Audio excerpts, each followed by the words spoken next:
Hi అండి. అందరికీ నమస్తే. ఈరోజు మీతో ఇంకో విషయాన్ని పంచుకోవాలనుకుంటున్నాను. అదే విను, ఆలోచించు, మార్చుకో. జీవితం అనే రంగస్థలం మీద ఎవరికి కేటాయించిన పాత్రను వారు పోషించక తప్పదు.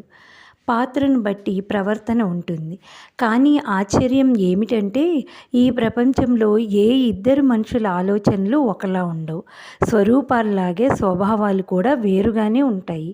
ఈనాటి ఉరుకుల పరుకుల ప్రపంచంలో మనిషి మనిషికో కథ ఉంటుంది. అలలు లేని సముద్రం, కష్టాలు లేని జీవితం ఎక్కడా ఉండదు. అలాగే చేసే పనుల్లో అనేక రకాల అవాంతరాలు రావటము సహజమే. కానీ మన పని మనకు కరెక్ట్గానే అనిపిస్తుంది. ఎవరైనా విమర్శించినా, మనం చేస్తున్నది తప్పని చెప్పినా గబుక్కున స్వీకరించలేం, విమర్శల్ని తట్టుకోలేం. తెలుసో తెలియకో తప్పులు చేయని వ్యక్తులు ఎవ్వరూ ఉండరు. ఒక్కోసారి మన తప్పేమీ లేకపోయినా మాట పడాల్సి రావచ్చు.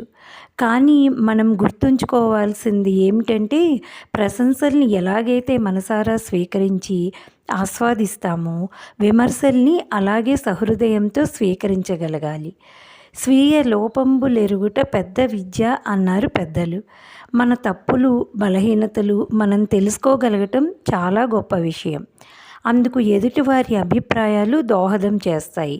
ఆత్మవిమర్శ చేసుకొని లోపాలని సరిదిద్దుకోవటానికి అవకాశం లభిస్తుంది. ఇష్టంగానూ కష్టంగానూ మనని మనం మెరుగుపరుచుకోవటానికి మార్గం ఏర్పడుతుంది.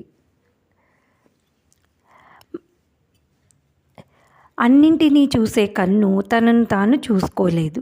అదేవిధంగా అందరి తప్పులను వేలెత్తి చూపే వ్యక్తికి తన తప్పులు తెలియవు. అవి తెలుసుకోవాలంటే ఎదుటివారి అభిప్రాయానికి విలువ ఇవ్వాలి. అది సరైందా కాదా అని తెలుసుకోవటానికి నిజాయితీగా ఆత్మపరిశీలన చేసుకోవాలి.